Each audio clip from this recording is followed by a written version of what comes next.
কোনো সুখ আর শান্তি দিতে পারবো না। কিসার একটা গল্প শোনায়, তাই বুঝবেন ঘটনাটা। দুই দোস্ত বসছে বাদাম খাইতে, বাদাম। আমাদের এলাকায় এই সিস্টেম আছে, যেটা চালাক ওটা ওই ব্যাক কর্নারে কিস্তা এলাকায় এই তোর বাবার কেমনে মারা গেছে কত, যদি ব্যাক কল হয় হাসপাতাল থেকে শুরু করে কবর টবর দিয়ে ওখানে উঠে দেয়, বাদাম শেষ হয়নি আমার। তো দুই দোস্ত, একজন কালিসা, আরেকজন ইতিহাস জানা মানুষ, বসছেন বাদাম খাইতে। তো কালিসা তো চালাক, মুআররিখের ব্যক্তিত্ব অনেক ইতিহাস জানছে। একটু হযরত ইউসুফ আলাইহিস সালামের গল্পটা কত কোরআনে বলছে আহসানুল কাসাস, সবচাইতে চমৎকার গল্প। শোনাই শুনি। ঐতিহাসিক কয়েকটি আমার ব্যাখ্যা পাইছে না। হ্যাঁ, তো এই ইতিহাসও জানে যে বাদামের কিস্সা, হ্যাঁ তো এই কিস্সাও জানে, তো মুআররিখ ঐতিহাসিক। তো ঐতিহাসিক বলে তুই হযরত ইউসুফ আলাইহিস সালামের কিস্সা শুনবি? হ্যাঁ, কত শোন। তো শোনায় ফার্সিতে। পীর বুত ফাসারদাস গুমসুদ বাজিয়া, এক বুড়া ছিল, ওনার একটা ছেলে ছিল, হারায় গেছিল, আবার ফেরত পাইছে। কিস্সা শেষ। এইভাবে ঐতিহাসিক কয় রেডি হোক, পাল্টা হামলা। দোস্ত কারিশা কারি আব্দুল বাসিতের স্টাইলে সূরা আশ-শামস ওয়া দুহাহা কতদিন শুনি না। আরে তোর মতো কেউ তেলাওয়াত করতেও পারে, একটু শোনা না। কারি সাহেব কি আর কম সালা? কারি সাহেব তুই যে ইতিহাস শোনাইছিস আমাদের, কেরা তো আবার পুরোটা শুনবি। তো শুরু করছে আশ-শামস ওয়া দুহাহা। কি বলে? والشمس وضحاها درمیان میں بہت کچھ ولا يخاف عقباها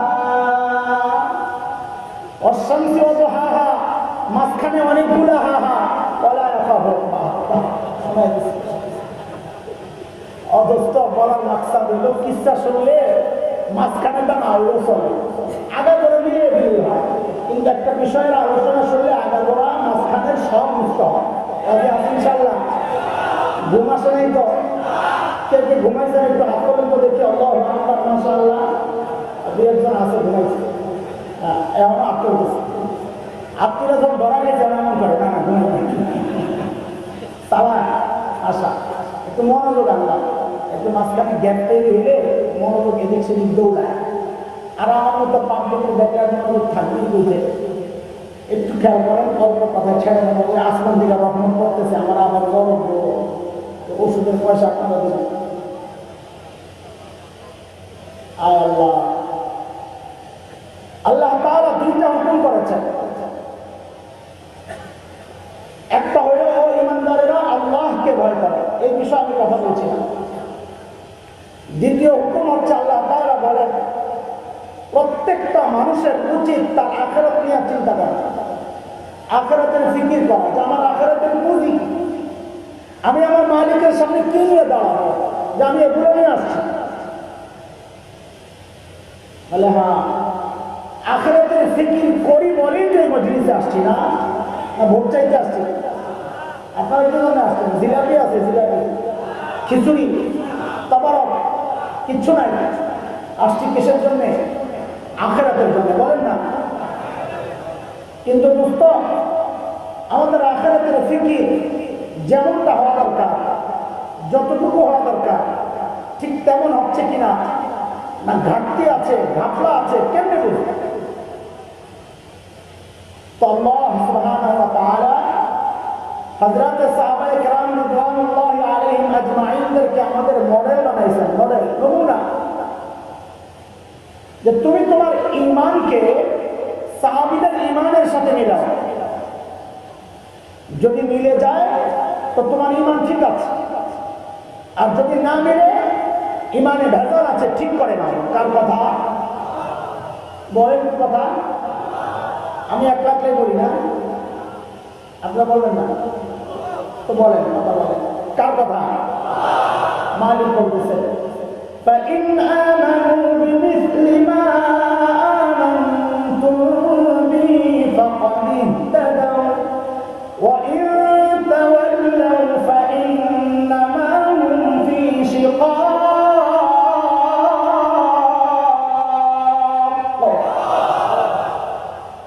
বলে তুমি তোমার তাকওয়াকে সাহাবীদের তাকওয়ার সাথে মিলাবো। কেন মিলাবো? তো আল্লাহ বলেন কারণ সাহাবীদের তাকওয়ার পরীক্ষা আমি নিয়েছি, যদি তোমাদেরটা মিলে ওই পরীক্ষায় তারা পাস, তোমাদেরটা মিললে তোমরাও পাস। কার কথা? আল্লাহ বলতেছেন উলাইকা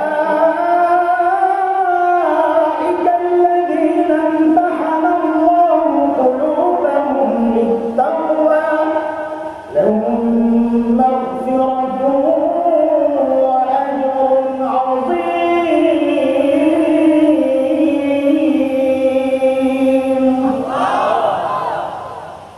আল্লাহ যদি মিলা যায় কি দিবেন আপনাদের? যদি সাহাবীদের সাথে মিলে কি দিবেন?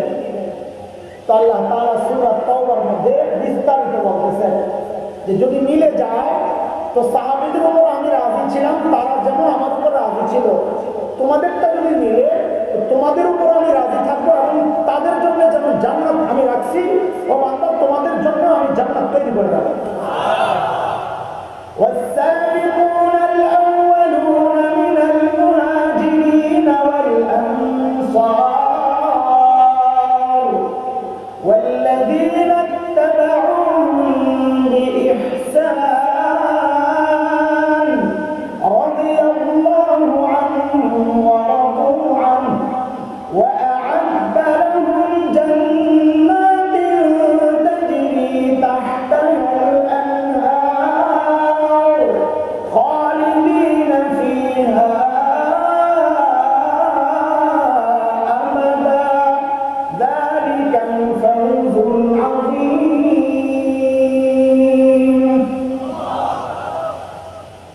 ও মুন্সিরা, এই আয়াতের চমৎকার একটা জবাব আছে আহলে হাদিস বলাতে। আমাদের এই সমাজে কিছু ভাই আছে না, নিজেদেরকে আহলে হাদিস বলে, আসলে আহলে হাদিস না। আহলে হাদিস তো মুহাদ্দিস না, যারা হাদিসের বিশেষজ্ঞ, হাদিসের উপর যারা চলে তাদেরকে আহলে হাদিস বলে না, তাদেরকে বলে আহলুস সুন্নাহ ওয়াল জামাআহ। আর হাদিসের বিশেষজ্ঞদেরকে বলে কি? আহলে হাদিস। আমাদের আহলে হাদিস ভাইরা, এটা আমার বয়ানের টপিক না, ফাঁকে একটু বলে দিতেছি। মাকসাদ তো বোয়াল মাছই ধরবো, কিন্তু যখন বোয়াল মাছ ধরার মাকসাদে কেউ পুকুরে নদীতে নামে, পায়ের তলে টাকি টুকি বইছে দিতে পড়লি কি ছেড়ে দেবে, ওদের লবে লয় না, এই যে আমার টাকি বইছে আসল কথা থাকে। আমাদের আহলে হাদিস ভাইদের অনেক আপত্তি, বিশেষ করে ওলামায়ে দেওবন্দের উপর। এরা মাযহাব মানে না, কিন্তু অন্য মাযহাব ওনাদেরকে ওইভাবে বলে না যতটা বলে হানাফি এবং বিশেষ করে দেওবন্দি বলে। এদের শত্রু যেন আমরা। এমন এমন অনেক আপত্তি করে, সাধারণ মানুষ শুনলে বলে কথা তো ঠিকই আছে, হুজুরের কথা খারাপ। এর মধ্যে একটা আপত্তি হচ্ছে যে এই হুজুররা কত খারাপ দেখে। আমাদের একটা কিতাব আছে মাদ্রাসায় আমরা পড়াই, হেদায়াত, সেটা অনেক বড় কিতাব। এই হেদায়াত কিতাবের মধ্যে ওলামায়ে কেরাম একটু খেয়াল করা লাগে না, আপনাদের জন্য, ওরা বুঝবে না। হেদায়াত কিতাবের মধ্যে ইমাম আবু হানিফা রাহমাতুল্লাহি আলাইহির নামের পাশে কোথাও কোথাও লেখা আছে রাদিয়াল্লাহু আনহু। কি রাদিয়াল্লাহু লেখা আছে? আমরা তো জানি রাদিয়াল্লাহু লেখে সাহাবীদের নামের পাশে, পাবলিক তো তাই জানে। এখন তো লাগাইছে, দেখো হুজুররা কত খারাপ, ইমাম আবু হানিফাকে সাহাবী বানিয়েছে। এই আয়াতের মধ্যে তাদের এই প্রশ্নের জবাব আছে। কেন? আল্লাহ তাআলা বলতেছেন والسابقون الأولون من المهاجرين والأنصار। এই সবটা দেওয়ার উদ্দেশ্য হচ্ছে সাহাবী, আনসারী, আনসার এবং মুহাজির সাহাবী। এরপর ওয়া এবং আল্লাযীনা ইত্তাবাউহুম বিইহসান, যারা সাহাবীদের অনুসরণ করে।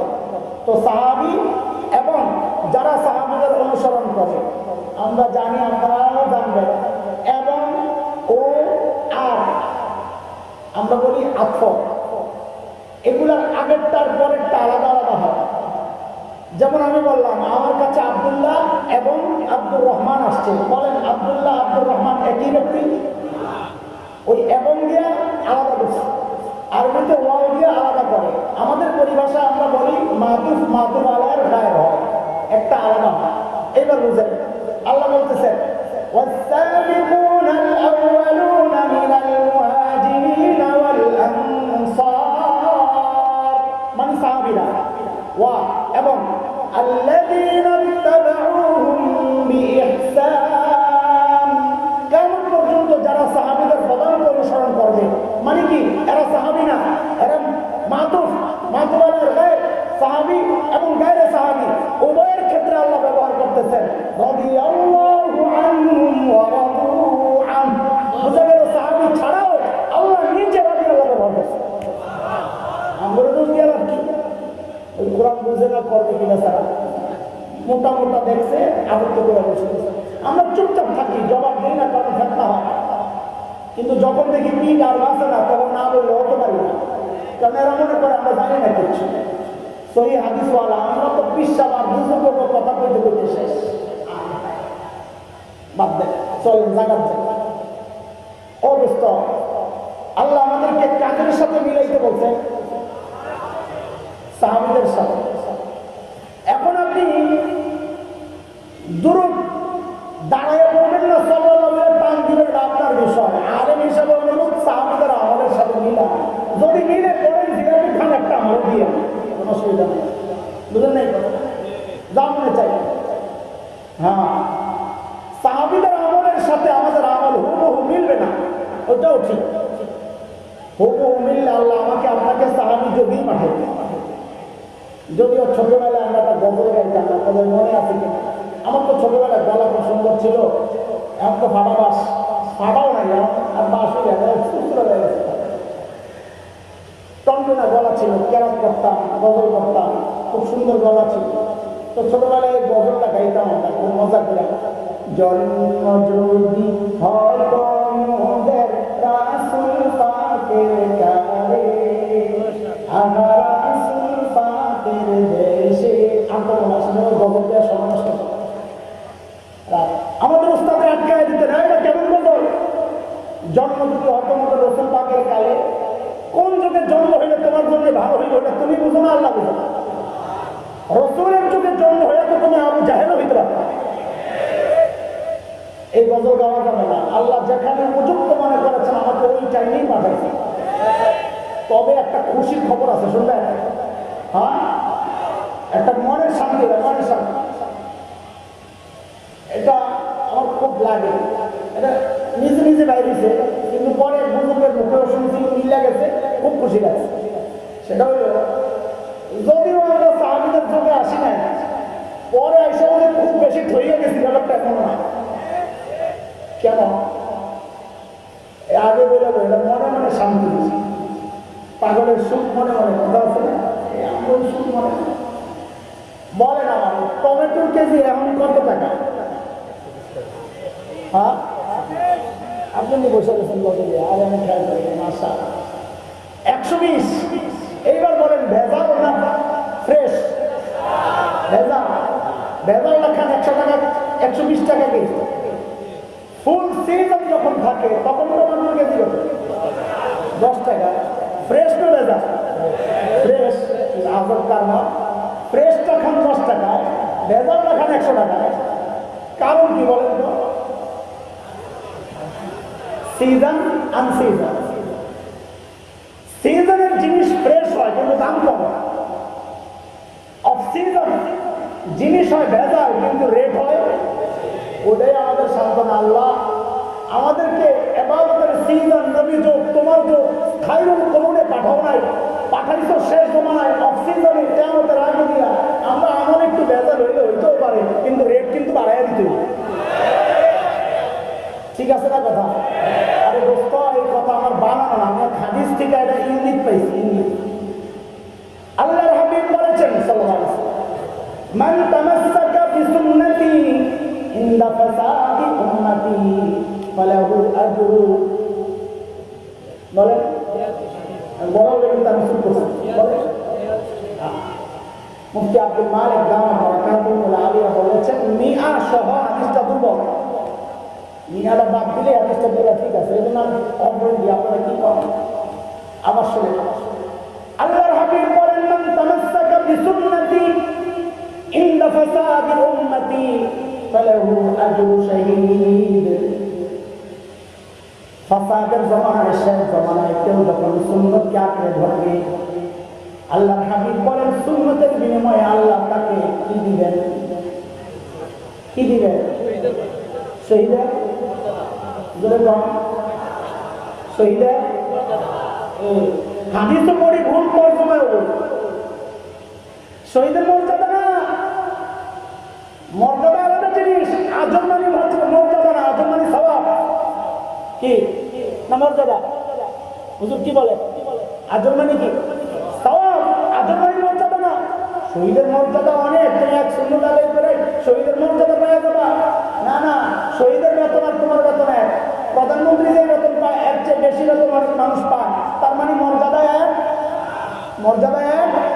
আখেরি জমানায় সুন্নত আদায় করলে সুন্নত আঁকড়ে ধরলে আল্লাহ তাআলা শহীদের সওয়াব দিবেন মর্যাদা না তর্জমায় আমরা ভুল করি যা কোনো ভিন্ন বিষয় আমি যেটা বুঝাইতে চাইছি এবার বলো এই হাদিস কি নবী সাহাবীদের জন্য বলছেন কি বলছেন ইন্দা ফাসাদি শেষ জমানায় কখন তো শেষ জমানায় আমলের যে রেট বেড়ে যায় নবী নিজেই বলতেছেন আদায় করবা সুন্নত আল্লাহ সওয়াব দিবেন সাহাবা ঠিক আছে কথা হ্যাঁ চলে আমাদের কাজ কি আমাদের কাজ হচ্ছে আমার আমলকে সাহাবীদের মতো বানাইতে পারবো না যতটা কাছাকাছি আসা যায় যতটা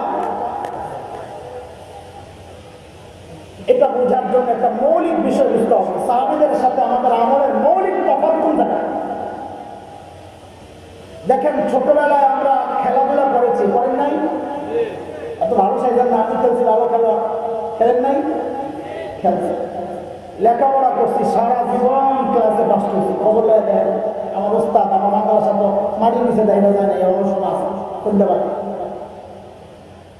তো খেলাধুলাও করছি লেখাপড়াও করছি এখনকার বাচ্চারা খেলাধুলাও করে লেখাপড়াও করে আমাদের মধ্যে এদের পার্থক্য কোন জায়গায় পার্থক্য হচ্ছে আমরা লেখাপড়ার ফাঁকে ফাঁকে খেলাধুলা করতাম আর এখনকার বাচ্চারা খেলাধুলার ফাঁকে ফাঁকে লেখাপড়া করতে চায় ঠিক আছে কথা সাহাবীদের সাথে আমাদের পার্থক্যের মূল পয়েন্ট এই জায়গায় সাহাবীরাও আখিরাতের কাজ করেছেন দুনিয়ার কাজও করেছেন আমরাও দুনিয়ার কাজ করি আখিরাতের কাজও করি পার্থক্য কোথায় সাহাবায়ে কেরাম আখিরাতের কাজ করতেন ফাঁকে ফাঁকে দুনিয়ার কাজ করতেন আর আমরা দুনিয়ার কাজ করি ফাঁকে ফাঁকে আখিরাতের কাজ ওটাও আবার ভেজাল ওটাও কি এই দূরত্ব কমাইতে হবে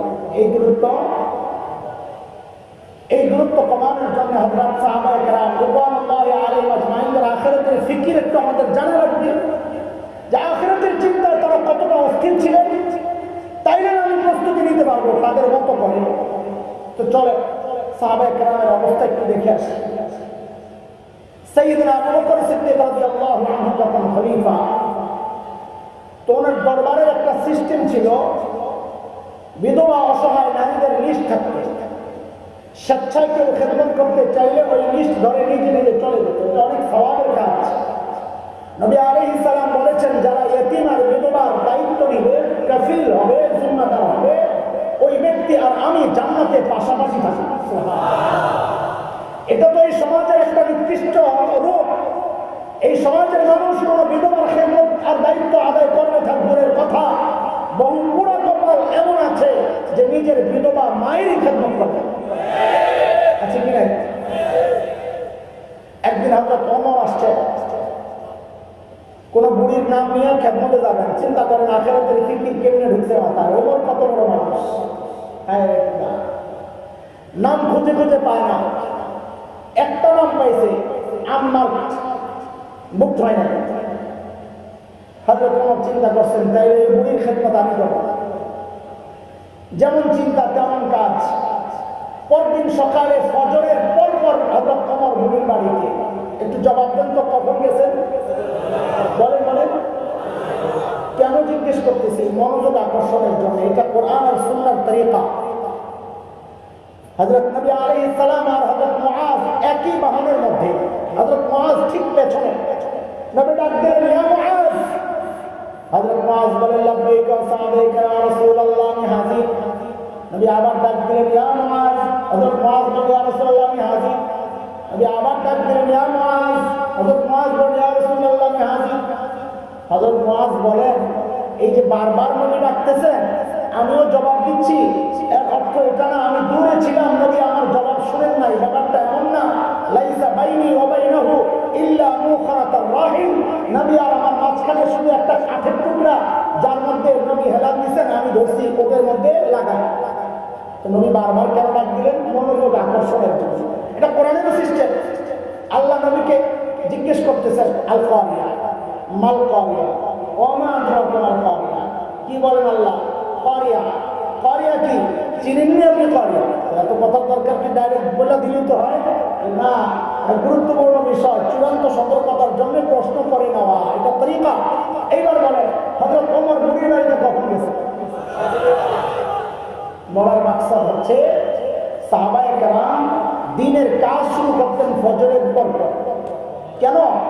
নবী আলাইহিস সালাম যারা সকালে কাজ করেন তাদের জন্য বরকতের দোয়া করেন। শেখ ইবনুল কাইয়িম রাহমাতুল্লাহি আলাইহি যাদের মাঝে আসছে, শেখ ইবনুল কাইয়িম বলেন, কেউ যদি সকালে ঘুমায় তার ঘর থেকে জিন্দেগিতে অবাধ্য হবে না। আলহামদুলিল্লাহ, শীত আসতেছে, ভালো করে কম্বল মুড়ি দিয়ে ঘুমায়েন, ঠিক আছে না ইনশাআল্লাহ?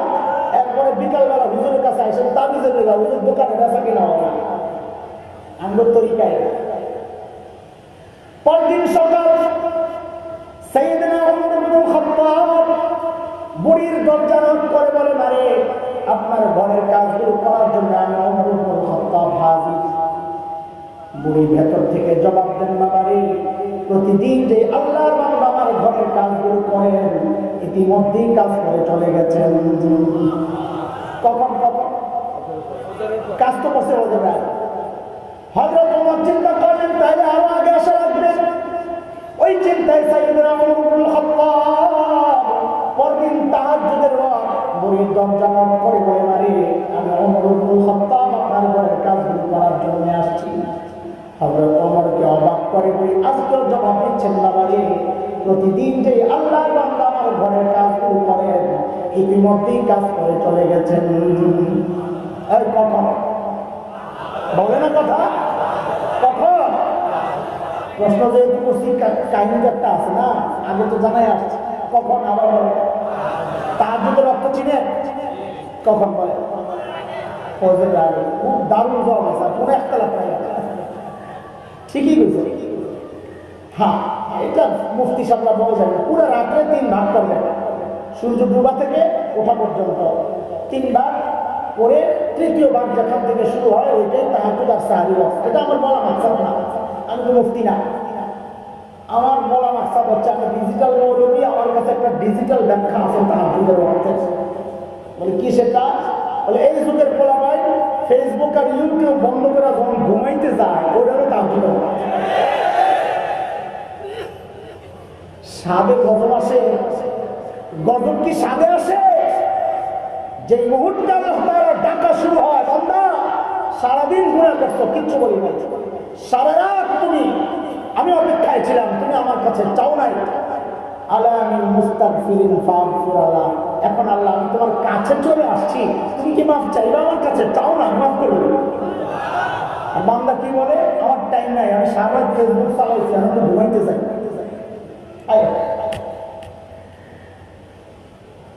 হযরত ওমর এইবার টনক নষ্ট, কিরে এত রাতে কে কাজ করতে আসে? আমার কাজের দরকার নেই, আগে বুজুর্গ ভাই করা লাগবে, কে আল্লাহ বান্দা। হায়, পরদিন ঈশার নামাজের পর সাইয়েদনা ওমর ইবনুল খাত্তাব বুড়ির দরজার সামনে এক ঝোপের আড়ালে চুপচাপ বসে আছেন, দেখবেন এত রাতে কে কাজ করার জন্য আসে। আরে হযরত ওমর লক্ষ্য করেন, গভীর রাত, এক আল্লাহর বান্দা পা টিপে টিপে বুড়ির বাড়ির দিকে আগাচ্ছে। হযরত ওমর রেডি, আসেন দিকে কেডা। যেই না কাছে আসছে, ওমর দাঁড়ায় গেছেন। এই কে আপনি? বাপরে, ওমরের যে আওয়াজ! এমন কোন সিচুয়েশন যদি আমি করতাম, গভীর রাত একা একা হঠাৎ কেউ হয় কে ওই আল্লাহ কাপড় তো সব নষ্ট করে ফেলে। হযরত ওমরের আওয়াজে ওই ব্যক্তি ভয় পাবেন থাক দূরের কথা, উল্টা হযরত ওমর যাকে দেখছেন নিজেই চমকায় গেছেন, দেখেন আর কেউ না, খলিফাতুল মুসলিমিন আবু বকর সিদ্দিক রাদিয়াল্লাহু আনহু। আবু বকর আপনি পায়ের দিকে তাকায় দেয়, জুতা নাই, পায়ে জুতা নাই, খালি পায়ে। হযরত ওমর কিন্তু আবু বকরকে অনেক মহব্বত করতেন, এমনি লাগে থাকতেন। এই লাগা মানে কি চেয়ারম্যানই লাগা না, কাছে কে আমল বেশি করতে পারে ওই লাগা। ধরছেন দোস্ত জুতা বই খালি পায়ে কে? আহারে সাইয়েদনা আবু বকর কি জবাব দিল? দুই রকম জবাব আসছে, হয়তো দুইটাই দিছে। ওমর এক জবাব, ওমর জুতা পড়লে চটচট আওয়াজ হবে যদি মানুষের ঘুম ভেঙে যায়, রাষ্ট্রপ্রধান জনগণের ঘুম নষ্ট হবে ওই চিন্তায় জুতা খুলে হাঁটে। কোন দুনিয়ায় বাস করে? ঘুমের নিরাপত্তা দূরের কথা, জানেন তো নিরাপত্তা নাই, ঠিকেরও তো নিরাপত্তা নাই। নিচের দিকে তাকায় বলো আমাদের আকাবির আসলাফ ওলামায়ে দেওবন্দ সাহাবীদের নমুনা মুফতি শফি রহমাতুল্লাহ আলাইহি লিখেছেন আত্মজীবনীতে। ওনার শেখ উস্তাদ আসগর হুসাইন রহমাতুল্লাহ আলাইহি দেওবন্দের উস্তাদ বলে, আমি ফারাগাতের পর লম্বা সময় হযরতের সোহবতে ছিলাম আত্মশুদ্ধির জন্য। তা একদিন রাতে এক এলাকা দিয়ে হযরতের সাথে আমি যাচ্ছিলাম, হঠাৎ এক বাড়ির সামনে হযরত জুতাটারে খুইলা বগলের তলে গেছে নিয়ে হাঁটতেছে। বলে আমি অবাক হয়ে তাকায় গেছি, এই কি কারণ? কিছু দূর যাওয়ার পর হযরত জুতাটা খুলে আবার পড়লাম। তা আমার কৌতূহল আমি আর রাখতে পারতেছি না, জিজ্ঞেস করলাম, হযরত এই কাজ কেন করলেন? কাদা নাই, পানি নাই, কিচ্ছু নাই, জুতা খুললেন কেন? আবার এখন কেন করতেছে? আল্লাহ! হযরত বলেন, আরে মুফতি মিয়া, মিয়া শফি, মিয়া শফি, এই বাড়িটা হচ্ছে একজন পতিতা, দেহ ব্যবসা করে। তার যখন রূপ যৌবন ছিল, তার কাছে গ্রাহকের অভাব ছিল না, সে পয়সা কামাতো। এখন তার বয়স হয়েছে, রূপ যৌবন আগের মতো নাই, গ্রাহক আসে না, কিন্তু তার তো টাকা ইনকাম করতে হবে, জীবিকা এটা তা। সে প্রতি রাতে সেজে বুঝে পুরুষের অপেক্ষায় বসে থাকে। আমরা পুরুষ, আমরা যখন এখান দিয়ে যাব, আমাদের জুতার আওয়াজ পায় সে আশাবাদী হবে, না জানি আমার কাস্টমার আসছে। যখন আমরা চলে যাব, আশাহত হয়ে সে কষ্ট পাবে। আমি চাই না এই কষ্টটা সে পাক। হায়, কোথায় আছি আমরা? অথচ এখন বাড়ি করার সময় টয়লেট করি কোথায়? আরেকজনের সীমানায়। যদি জিজ্ঞেস করে কি ভাই এখানে কেন করলাম, বন্ধ আসবে না আমাদের? তোর জায়গায় করছি না, তোর জায়গায় করছি। মাদ্রাসার জন্য রাস্তা আসবে, এমনি তো দিয়ে দেওয়ার কথা, অথচ নিজেদের রাস্তা চক্রান্তের মাধ্যমে, দখলের মাধ্যমে আমার ভাইদেরকে ফাঁসানো হচ্ছে। আল্লাহর হস্তে এমনি দেওয়ার কথা। ও জালিম, মনে রাখিস, এই দিন না, হাসরের মাঠে আল্লাহ আদালতে তোকে আমরা আসামি কাঠগড়ায় দান করাবো। আপনারা হয়তো অনেকে জানেন না, এই জন্য আপনাদের ভিতরে ওইভাবে লাগে নাই। আমাদের কলিজায় আগুন এই মাদ্রাসা নিয়ে, আগুন। থাক, ভিন্ন বিষয়। আদালতের ফয়সালা আদালতে হোক, আমরা চাই ইনসাফের ফয়সালা হোক, এটাই আমরা চাই। দ্বিতীয় জবাব দিলেন আবু বকর, ওমর জুতা পরলে চটচট আওয়াজ হয়, মানুষ জেনে যাবে। আমি তো চাই কেবল আমার মালিক জানবে। অথচ আমাদের অবস্থা, ইবাদত যখন করি আর আশেপাশে তাকাই, কেউ না দেখা পর্যন্ত অন্তরে শান্তি চলে যায়। আমার কথা বলতেছে আবু বকর, আপনি কেন আসছেন? ওমরের প্রশ্ন, আপনি কেন আসছেন? এই কাজগুলো তো আমাদেরকে দিতে পারতেন। সাইয়েদনা আবু বকর কি জবাব দিলেন? অবস্থা জবাবটাই আমার বয়ান, কিন্তু জবাবটা আমি এখন দিচ্ছি না। কেন? কারণ জবাবটার ওজন কত এটা বুঝতে হলে আগে আবু বকরের ওজন বুঝে লাগে। কারণ ব্যক্তির ওজনের উপর কথার ওজন কোথা না হবে। ধরেন আপনি রাস্তায় হাঁটছেন, এক ফকিরের সাথে দেখা, বিপুল পরিচিত, আপনাকে দেখে বললো, ভাতিজা কালকে একটু দেখা করে তোমার খুশি করে দেবে। আপনি মনে মনে হাসলেন, নিজে ভিক্ষা করে খায়, আমার আরো বেশি পাবে। কিন্তু একই কথা যদি আমাদের মাননীয় মন্ত্রী সাহেব বলেন, এই যে অ্যাডভোকেট আব্দুল মুজাম্মেল হক সাহেব, যে কাউকে দেখা করে তোমার খুশি করে আছে, তখনও কি উপহাসের হাসি হাসবেন না আশাবাদী হবেন? কেন? কথা তো একটাই, ওই যে ব্যক্তির ওজন বাড়ছে তো কথারও ওজন বেড়ে গেছে। একই কথা যদি মাননীয় প্রধানমন্ত্রী বলতেন কালকে দেখা করে খুশি করে দিব, আপনারা কি করতেন জানি না, আমি তো সারা কথা ঘুমাইতাম না, আল্লাহ জানি কি বলতেছে। কথা তো একটাই, ব্যক্তির ওজন বাড়তেছে তো কথারও ওজন বাড়তেছে। সাইয়েদনা আবু বকর কি জবাব দিলেন ওমরের এই প্রশ্নে? আপনি কেন আসছেন কাজ করার জন্য?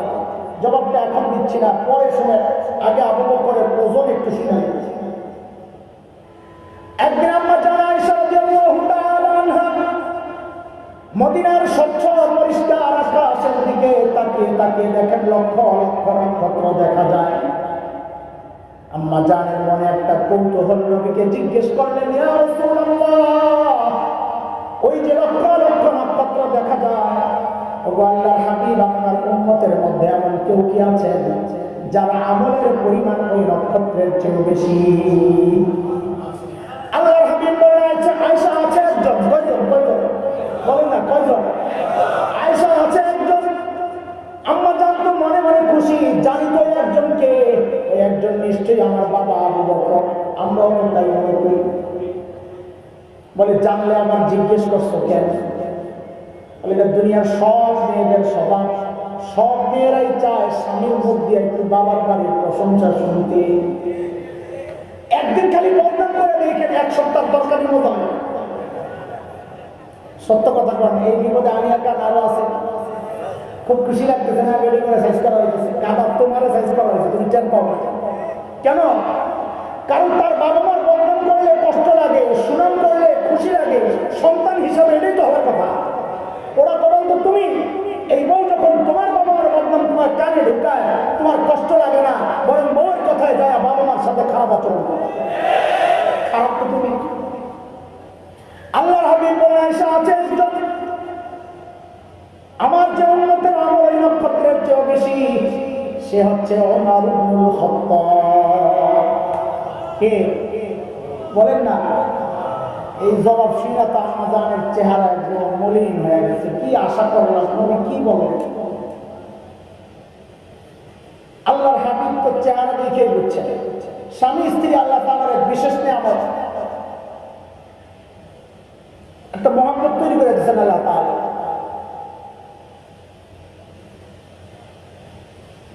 চেহারার মধ্যে একটু বিরক্তি আসলে স্বামী চেয়ার পায়, আবার স্বামীর চেহারায় একটু মান অভিমানের ব্যাপার আসলে স্ত্রী চেয়ার পায়।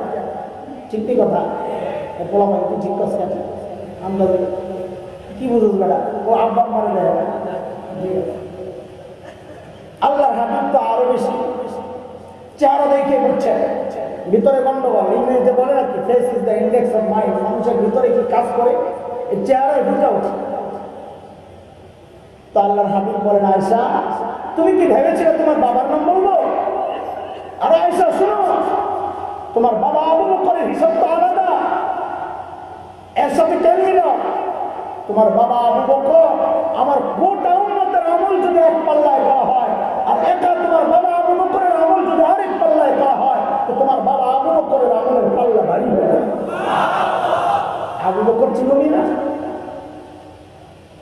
একদিন আমাদের ওমর আসছেন, আয়েশা বলেন, দোস্ত আপনার সাথে একটা লেনদেন করতে চাই। বলে, কি লেনদেন করবে? তো ওমর বলে, কি দোস্ত, আমার সারা জিন্দগির যত আমল করছি সব আপনার দিয়ে দিতে চাই।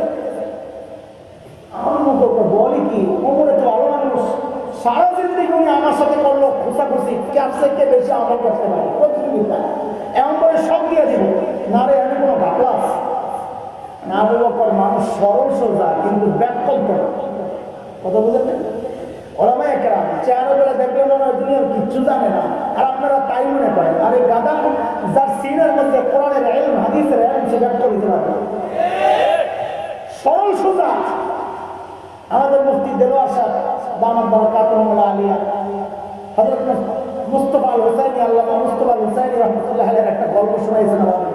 ওরা আজি ওই শীত লাগতেছে, শীত শুনবি শুনবি?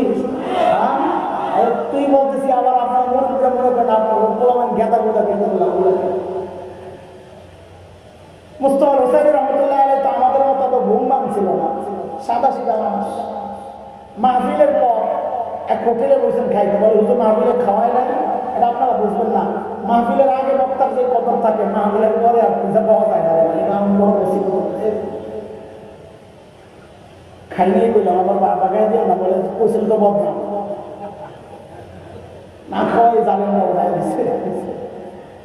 আচ্ছা হজরত বসছেন ঘুরতে খাইতে, খাওয়া শেষ, সুন্নত তরিকায় চেটে চেটে খাচ্ছে, হাড্ডি একটা ছিল চাবাইতেছে। পাশের টেবিলে এক ভদ্রলোক বসে বসে চা খায়।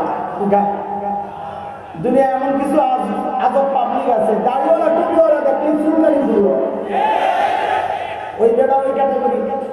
যেই দেখছে হুজুর যেমনি হাড্ডি চাবাইতেছে, এই তো মুখ্যম সময়, হুজুর একটু সাইজ করে, হুজুরের সাইজ করতে পারলে কত শান্তি। চায়ের কাপটা হাতে নিয়ে হুজুরের টেবিলের সামনে দাঁড়ায়, এক্সকিউজ মি হুজুর, ইয়েস বলেন, একটা কথা জিজ্ঞেস করতে চাই। বলে হুজুর আপনাদের এলাকায় কুকুরে কি খায়? হুজুর হাড্ডি খাইতেছে, বদমাশ হুজুরের কুকুর বানাইতেছে। আপনাদের এলাকায় কুকুরে কি খায়? এমন করছে এই প্রশ্ন করলে ব্যাকল হুজুর কান্দে কান্দে উঠে আসে। কিন্তু হুজুর যে মহামন্ডি এত জানে না, যে জিজ্ঞেস করছে আপনাদের এলাকায় কুত্তায় কি খায়, হুজুর ওর দিকে তাকায় না, হাড্ডি চাবায় আসছে, আমাদের এলাকায় কুত্তায় চা খায়। এমন বুঝে অবস্থা দেখে। আরে কাসিম নামে নাম শুনছ? হায় হায়, দারুণদের প্রতিষ্ঠাতাদের একজন, গোটা ভারত মহাদেশ যাদের উসিলায় স্বাধীনতা এসেছে, ইংরেজ বিরোধী আন্দোলনের অন্যতম সিপাহ সালার। আর কি মানুষ! দেওবন্দ মাদ্রাসার পাশে একটা মসজিদ আছে, ছাত্তা মসজিদ। হযরত ওই মসজিদে থাকেন। ইংরেজরা টের পাইছে হুজুর এনে আসছে, গ্রেফতার করার জন্য চারদিক থেকে ঘেরাও করছে। কাসেম নানতুনির ভিতরে সাদা সিধা মানুষ, একটা গেঞ্জি পরা, লুঙ্গি পরা, মসজিদ ঝাড়ু দেয়।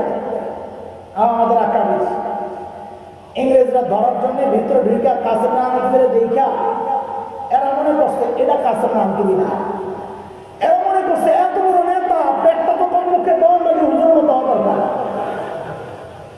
এই ব্যাপারে দেখে পছন্দ হয় না।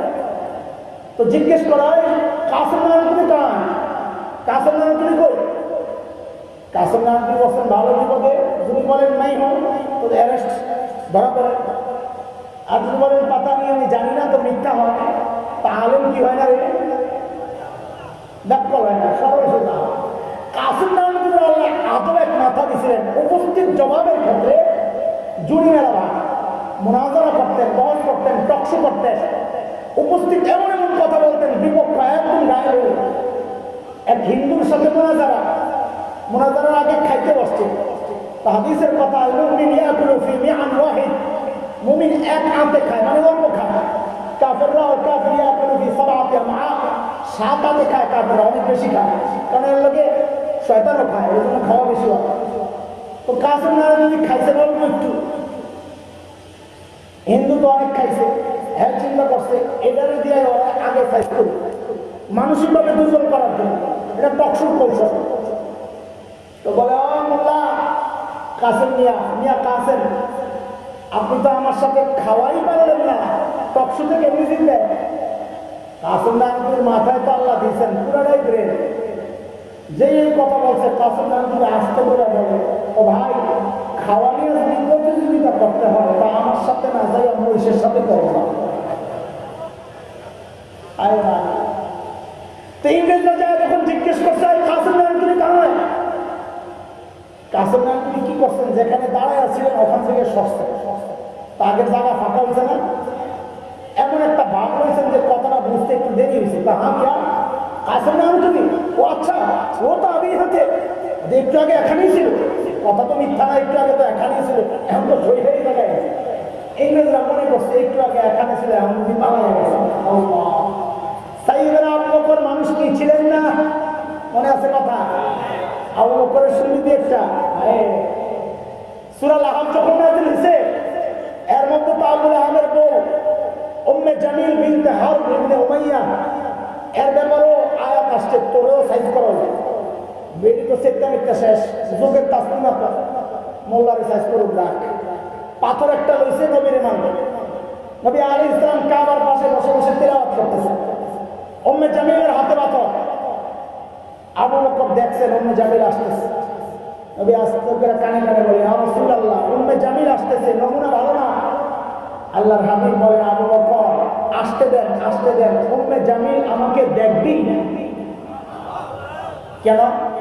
আল্লাহ আগে তো জানায় রাখছেন সূরা বনী ইসরাঈল আয়াত 45-এ, ফাইদা ক্বারাতাল কুরআনা জাআলনা বাইনাকা ওয়া বাইনাল লাযীনা লা ইউমিনুনা বিল আখিরাহ হিজাবান মাসতুরা। নবী আপনি যখন তেলাওয়াত করবেন, আপনার আর বেঈমানদের মাঝখানে আমি নিরাপত্তার পর্দা দিয়ে দিব, তারা আপনাকে দেখবে না। উম্মে জামিলা আয়েশা খুঁজে খুঁজে, আবু বকর তো বাপ দিকে ঘুরছে, উম্মে জামিল তো দেখে না। এখন আবু বকররা ধরছে, ওই মোল্লা, মোল্লা তো কয় নাই, যা কইছে আমি সময়ের শব্দ দিয়ে তর্জমা করলাম। আর ওই মোল্লা তোর দোস্ত কই? এখন আবু বকর যদি বলেন লা আদরি, আমি জানি না, তা আবু বকরের সিদ্দিক কানা যায়, মিথ্যা কথা হয়। আর যদি বলেন এই যে, তা আবু বকর মাইর খাবে। কেন? আবু বকর বলবেন এই যে, উম্মে জামিল বলবে কই যে, কই যে, কই যে, এত দেন আবু বকর মারবে। আবু বকর মহা চালাক, আস্তে করে জবাব দিয়ে দিলেন, খুঁজে দেখ কি? আরে বলেন না, খুঁজে দাও। উম্মে জামিল মনে করছে নবীর আবু বকর কই আছে জানে না, আমারে খুঁজতে বলতেছে। হিজরতের সময় নবী আর আবু বকর মদিনার পথে, সারা দেশ খবর হয়ে গেছে, ধরতে পারলে 100। বিভিন্ন কবিলার লোক যারা নবীরও ছিলেন না, আবু বকরও ছিলেন না, পুরস্কারের আশায় ঘুরতেছে, খুঁজতেছে পাওয়ার জন্য। এক জায়গায় ধরা পড়ছে, আবু বকর সামনে, নবী পেছনে। লোকেরা আবু বকরকে ধরে জিজ্ঞেস করতেছে, মাম্মা তোমার সাথে এই লোককে? এখন আবু বকর যদি বলেন লা আরিফ, আমি চিনি না, তা আবু বকরের সিদ্দিক কানা না, মিথ্যা হয়। আর যদি বলেন এই নবী, তো নবী শেষ হয়।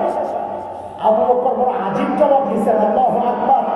আবু বকর আস্তে করে জবাব দিচ্ছেন, হাযার রাজুল ইয়াহদিনি, এই লোকটা আমার রাস্তা দেখায়। এরা মনে করছে সফর অবস্থায় আবু বকর রাস্তা চিনে না, ওই বেলা পিছন থেকে কয় ডাইনে বামে সোজা, ডাইনে বামে। অথচ আবু বকর নিয়ে তার একটা হাযার রাজুল ইয়াহদিনি ইলাল জান্নাহ, এই লোকটা আমার জান্নাতের রাস্তা দেখায়। ও আবু বকর মানুষ সরল সোজা, কিন্তু কি না, আর কোনো না, থাক, চল সামনে চল। সাইয়েদনা ওমর যখন বললেন, আবু বকর আমার সারা জিন্দেগির আমল আপনাকে দিয়ে দিতে চাই, আবু বকর আস্তে করে বললেন, ওমর বুঝলাম, কিন্তু একটু বলেন না আমার কি দেওয়া লাগবে। না, আবার আমার শব্দ চাই, তাই করবে না। ওমর বলেন, আবু বকর সব চাইলাম, অল্প অল্প। বলে অল্পটা কি? বলে ওই যে হিজরতের সময় নবীর সাথে সাউর গুহায়, কোন গুহায়? না সুর গুহা, সুর না, সুর। আমি এজন্য তো জিজ্ঞেস করছি, একটা কারণ তো আছে। সুর বলত কি?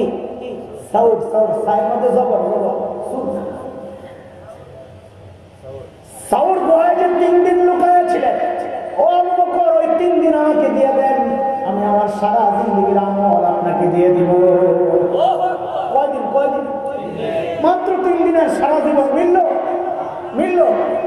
তাহলে সাইয়েদনা ওমর কি বুঝলেন গোমর, যে এই 3 দিনের আমল আমার সারা জিন্দেগির আমলের চেয়ে দামি। নিশ্চয়ই কোনো গোমর আছে, আছে না?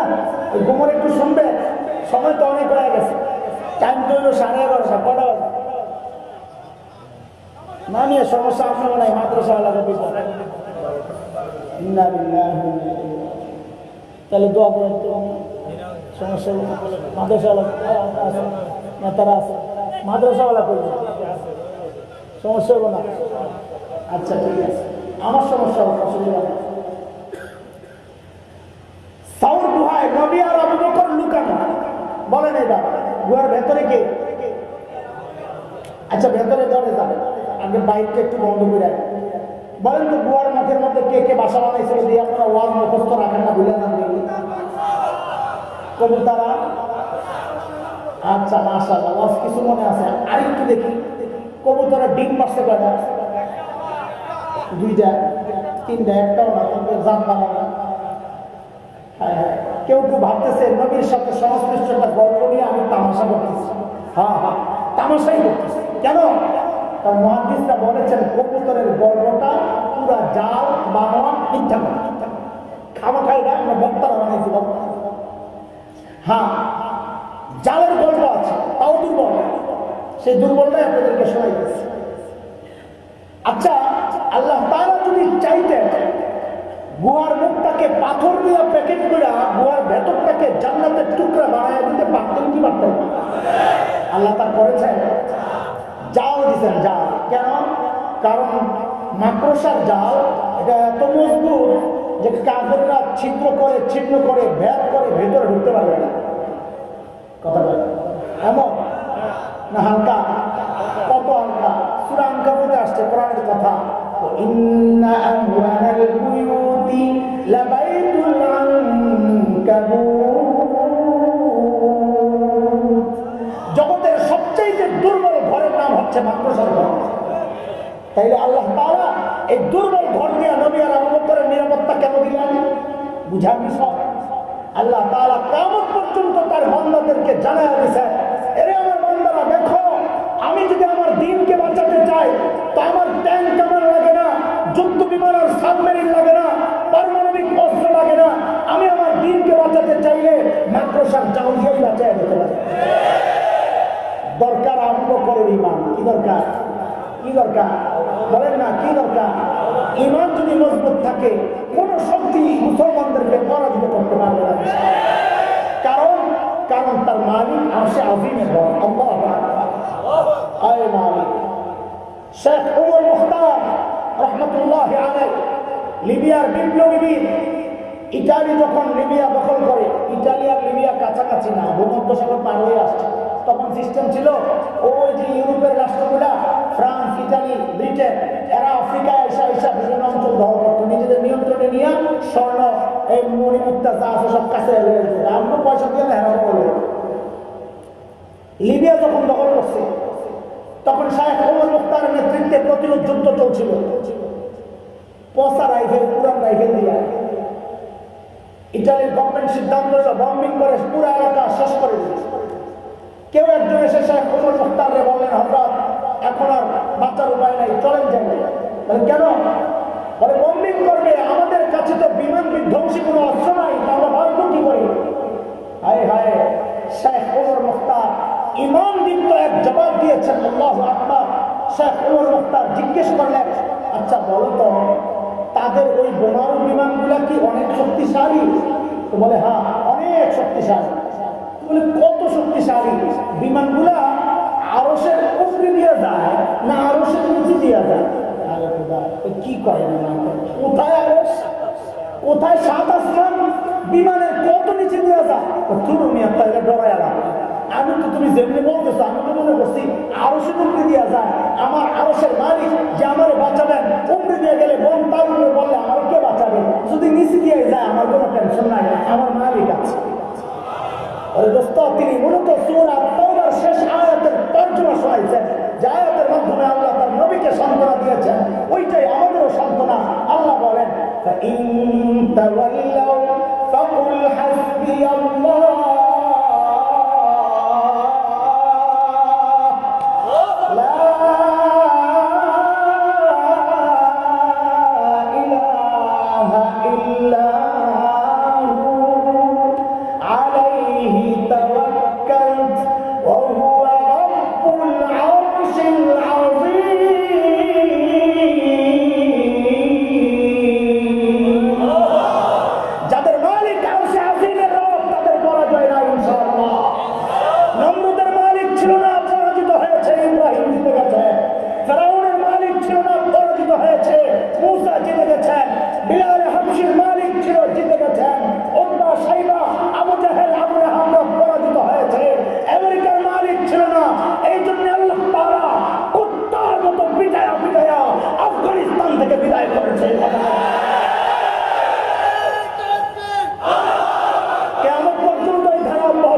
ইনশাআল্লাহ।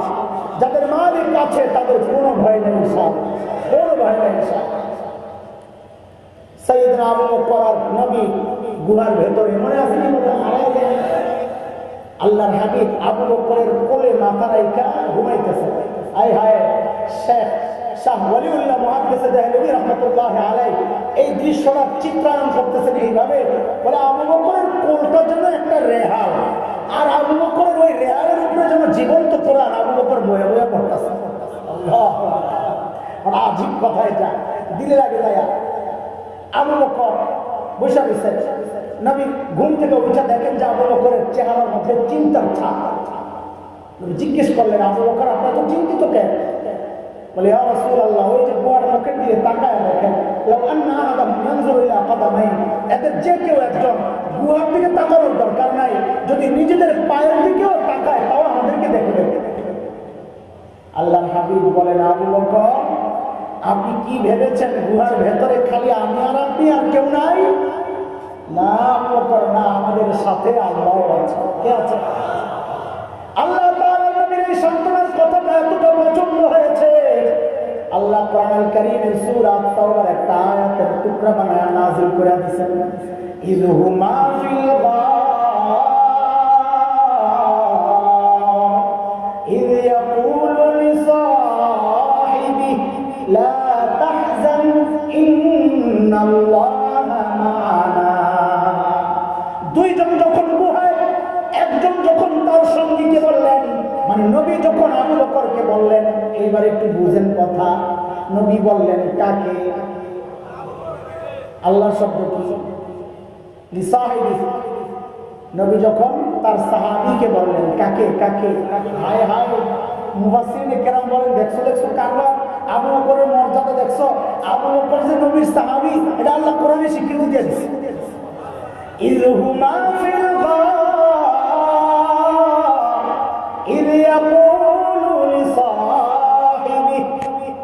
ওমরের গোমর এই জায়গায়, ওমরের গোমর সামনে কি?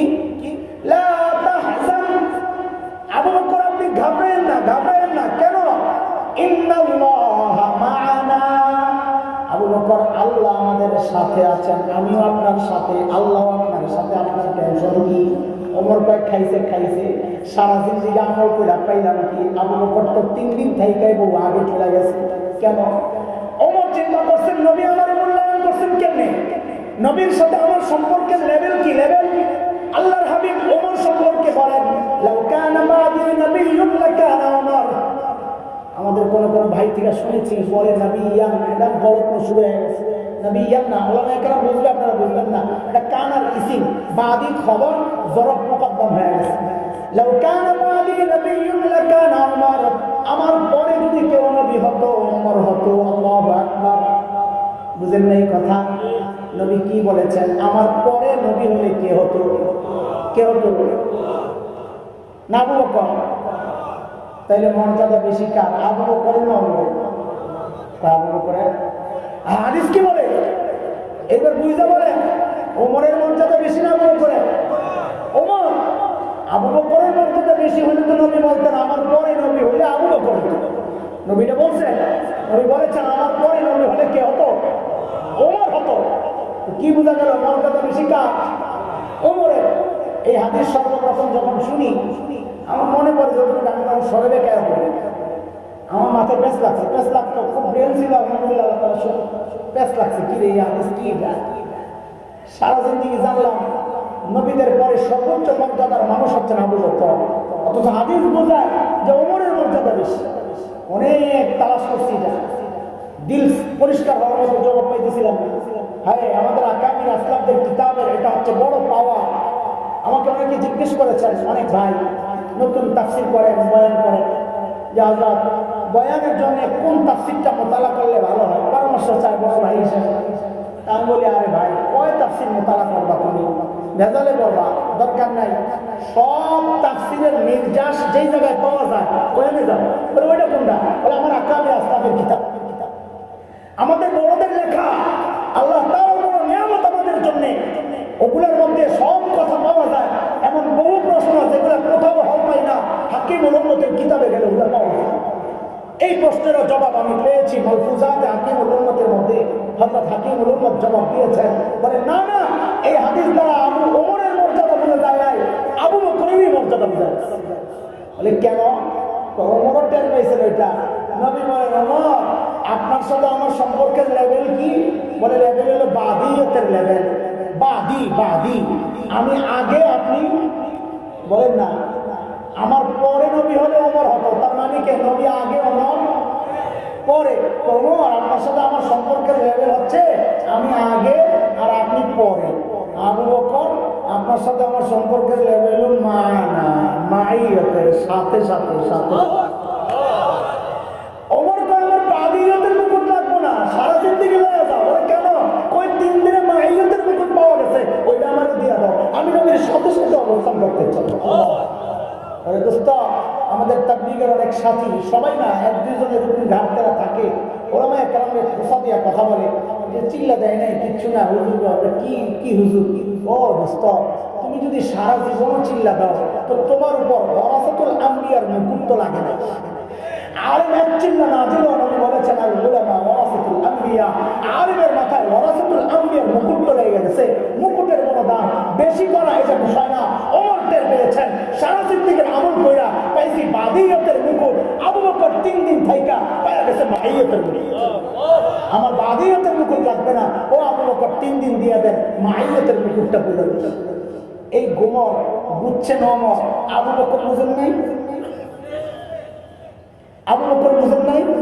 কথা বলেন। আবু বকর তো চালাক, সময় আইছেন আপনাদের কাহিনী কতগুলা। আবু বকর কি জবাব দিলেন? আয় মালিক, আজ থেকে 12-13 বছর আগে হবে মনে হয়, হাকিমুল ইসলাম কারি তৈয়ব রহমতুল্লাহি আলাইহি লেখায় আবু বকরের এই ঘটনা কইরা আর আবু বকরের জবাবটা শুনা আল্লাহি আল্লাহ সাক্ষী, আমি সাথে সাথে কেঁদে গেছি, সাথে কেঁদে গেছি। আরে কি মানুষ আবু বকর, কি মানুষ আবু বকর। আবু বকর জবাব দিচ্ছেন, ওমর দোস্ত বলেন কি, এই 3 দিন যদি আপনারে দিয়ে দিই, ওহো আমার আর থাকি কি ভাই, আমার পুঁজি তো 3 দিন, জীবনে তার কিছু আমি করতে পারি না। এতে পারি আবু বকর করেছি মনে কিছু করতে পারে নাই, 3 দিনই বলে আবু বকরের পুঁজি। আরে কি করে নাই আবু বকর নবীর জন্য, সব শেষ করে দিয়েছে, সব দিয়ে দিয়েছেন আবু বকর। শুধু আবু বকর একা না, পুরো পরিবারটা আবু বকরের নবীর জন্য আল্লাহ তাআলা কবুল করছেন, সুবহানাল্লাহ। আরে পিচ্ছে আসমা আবু বকরের নবী যখন গুহার ভিতরে, হায় আল্লাহ কি পরিবার আল্লাহ বানাইছে। হযরত আসমা বকরি চড়ানোর বাহানা দিয়া কোস্তায় করে নিয়ে খাবার দিয়েছে, এই জন্য নবী আদম করে ডাকতেন জাতুন নিতাকা, কোস্তাওয়ালি মায়া করে ডাকতেন, দিয়ে আসতেন। একদিন নবী দেখেন যে হযরত আসমার কপাল ফাটা, রক্ত ঝরতেছে। নবী জিজ্ঞেস করেন, আসমা কি হয়েছে তোমার? বলে ইয়া রাসূলুল্লাহ, রাস্তায় আবু জাহেলের হাতে পড়ছিলাম, আবু জাহেল আমার ধৈর্য বলে, আসমা তোমার নবী আর তোমার বাবা কই আছে বলো, তুমি জানো? ইয়া রাসূলুল্লাহ, আমারে আবু জাহেল যখন ধরছে আমি বলছি আমি জানি আমার নবী কোথায় আছেন, আমি জানি কিন্তু বলবো না। পিচ্ছি বাচ্চা, তো বলবো না। হ্যাঁ মালিক, ইয়া রাসূলুল্লাহ, এই কথা বলার সাথে সাথে আবু জাহেল আমাকে এমন এক থাপ্পড় মারছে, আমি ছিটকে যাই, কইরা পাথরের মধ্যে কইরা আমার মাথা ফাইটে গেছে। ইয়া রাসূলুল্লাহ, আল্লাহর হাবিব, আমি যখন দাঁড়াইছি আবু জাহেল আমার গলা টিপা ধরছে। আমি বলছি আপনি আমাকে মারতে পারবেন, কিন্তু আমার নবী কই আছে আমি বলবো না আপনাকে। মানুষেরা হিজরত করে নবী আর আবু বকর যখন চলে গেছে, আবু বকরের বাবা আবু কুহাফা তখনও মুসলমান হন নাই, তিনি মক্কা বিজয়ের দিন মুসলমান হয়েছেন। আরে আবু বকরের বাবা মক্কা বিজয়ের দিন মুসলমান হওয়ার কারণে আবু বকরের মর্যাদা আরেকটু বেড়ে গেছে। কেন? কারণ নবীদের মধ্যে 4 জেনারেশন নবী, বহু নবী পাওয়া যায়। হযরত ইব্রাহিম আলাইহিস সালাম এক জেনারেশন, ছেলে ইসহাক আরেক জেনারেশন, ছেলে ইয়াকুব আরেক জেনারেশন, ছেলে ইউসুফ আরেক জেনারেশন, 4 জেনারেশন নবী। সাহাবীদের মধ্যে 4 জেনারেশন সাহাবী। আবু বকর সানার কে আছে? বাবা আবু কুহাফা 1 নম্বর সাহাবী, ছেলে আবু বকর 2 নম্বর সাহাবী, মেয়ে আসমা 3 নম্বর সাহাবী, আসমার ছেলে আব্দুল্লাহ ইবনে জুবাইর 4 নম্বর সাহাবী। আবু কুহাফা তখনও মুসলমান হয় না, আবু বকর চলে গেছে। আবু কুহাফা তো জানে নিজের ছেলের খবর, যেটা সেই পাগলের পাগল, ঘরে মনে হয় কিচ্ছু রেখে যায় না। তো দরজায় যায় নক করছে, অনেকদিন যায় না, রাগ করে, ছেলের বাড়িতে অনেকদিন যায় না, ছেলে মুসলমান হয়ে গেছে। দরজায় যায় নক করে, আসমান লাগবে, বলে দাদু ভাই, বাবা তো মনে হয় ঘরে কিচ্ছু রেখা যায় নাই, কি লাগবে আমাকে জিজ্ঞেস করো। ওই ছোট্ট আসমা জবাব দেয়, দাদু ভাই আপনি চিন্তা করেন না, আব্বা যাওয়ার সময় ঘরে যথেষ্ট পরিমাণ রেখে গেছে। আবু কুহাফা চলে গেছে, কিছু দূর যায় আবু কুহাফার মাথায় আসছে, আরে আমার ছেলে যেই পাগলের পাগল, এই পাগল আমার ঘরে যথেষ্ট পরিমাণ রেখা যাবে, কথাটার মধ্যে কোনো ঘাপলা আছে। আবু কুহাফা আবার আসছে, আয়েশা জিজ্ঞেস করতেছে, দাদু ভাই বুঝলাম যথেষ্ট পরিমাণ রেখা গেছে, একটু বলো না কি রেখা গেছে, দাদা তো মায়া তো লাগে, কলিজায় তো লাগে, একটু বলো না কি রেখা গেছে। ওই ছোট্ট আসমা জবাব দেয়, দাদু ভাই আব্বা যাওয়ার সময় আল্লাহ তার রাসূলকে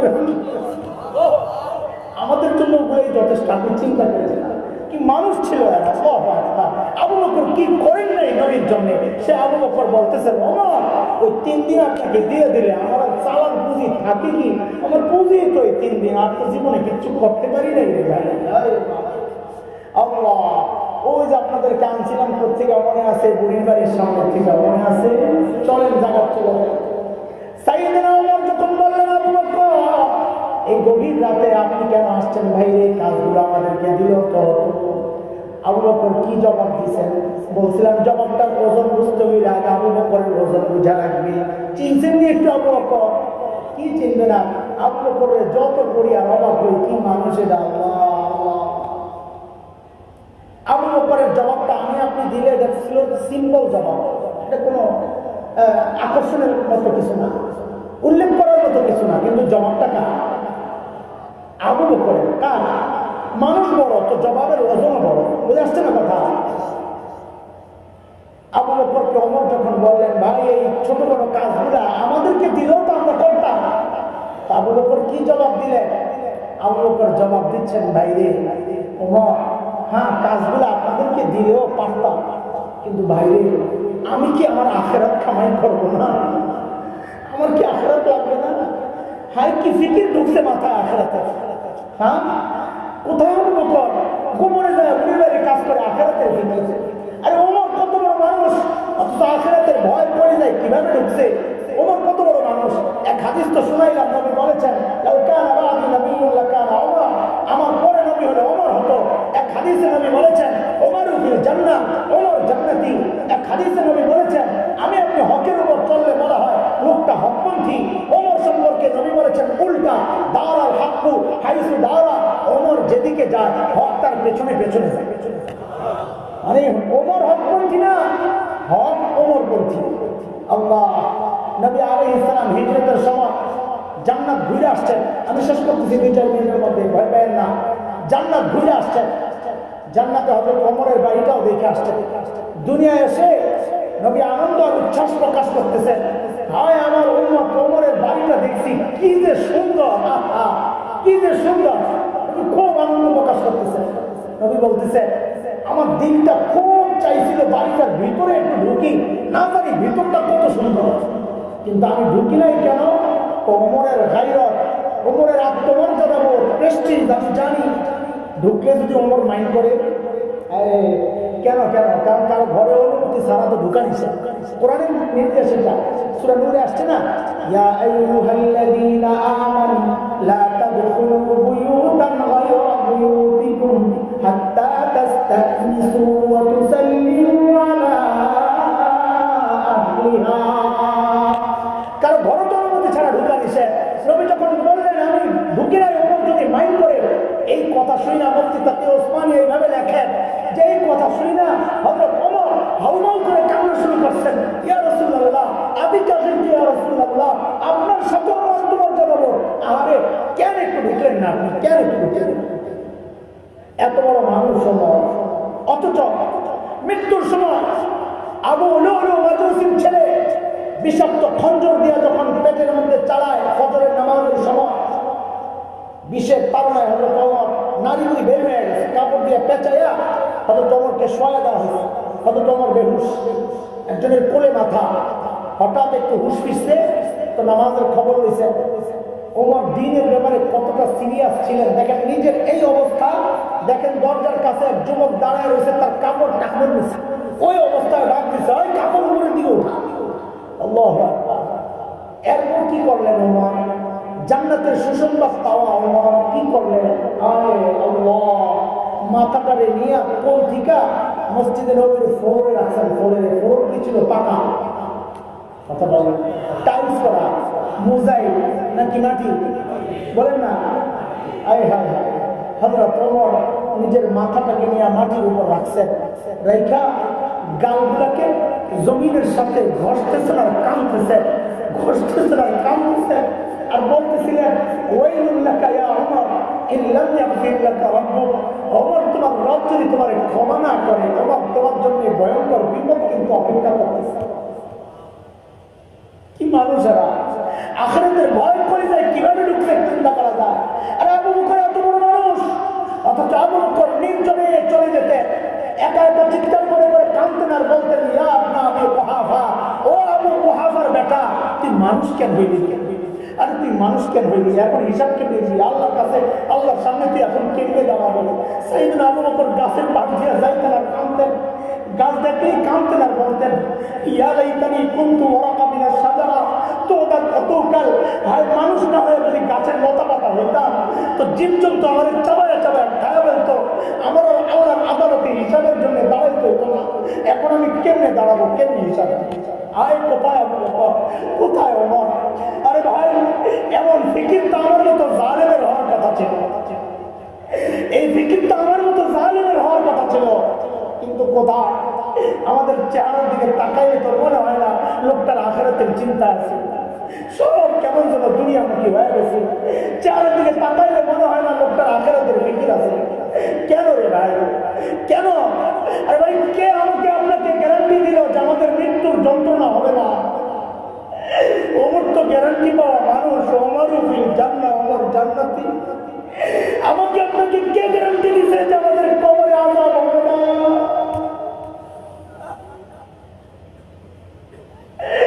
কে গ্যারান্টি দিছে বলে? আবু বকর তো জান্নাতের গ্যারান্টি পাওয়া মানুষ, আবু বকর ফিল জান্নাহ, আবু বকরের এই চিন্তা।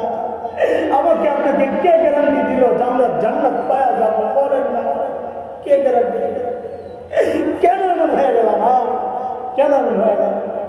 কোনো ভয় নাই, গুনাহ করতেছি, কোনো চিন্তা নাই, চুল পাকতে পাকতে সাদা হয়ে গেছে, দাড়ি বাইকা সাদা হয়ে গেছে, এখনো গুনাহ ছাড়তে পারি না। ও যুবক, তুমি ভাবতেছো তোমার মৃত্যু এখনো অনেক দেরি আছে। না না, কে জানে, বলো কে জানে এই মজলিসে এমন মানুষ থাকতে পারে যার কাপড়ের কাপড়টা দোকানে চলে আসছে। এমনও তো হইতে পারে কালকে খবর পাইতে পারে বয়ান করে গেল মাওলানা হাসান জানেন তো দিয়ে না, এমনও তো হইতে পারে। কেন এমন হয়ে গেলাম বলেন না? কেন হয়ে গেলাম? ও ভাই, কিভাবে বললে বুঝবা? কিভাবে বললে বুঝবা? কিভাবে বললে গুনাহ ছাড়বা? বলো বলো।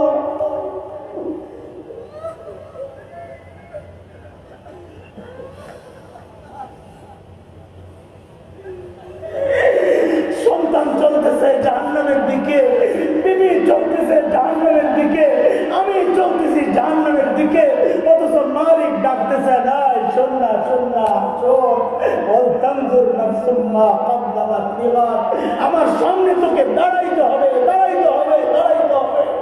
কি নিয়ে আসবে আপনার দিকে চিন্তা কর, কি নিয়ে আসবে? কি আছে বুঝি বলে? আমার তো নাই কিচ্ছু, আপনাদের হালত কি বলে? এই তো চিন্তা করলে অস্থির হয়ে যায়। হায় হায়, যৌবনের 32টা বছর কোন কামে ব্যয় করলাম,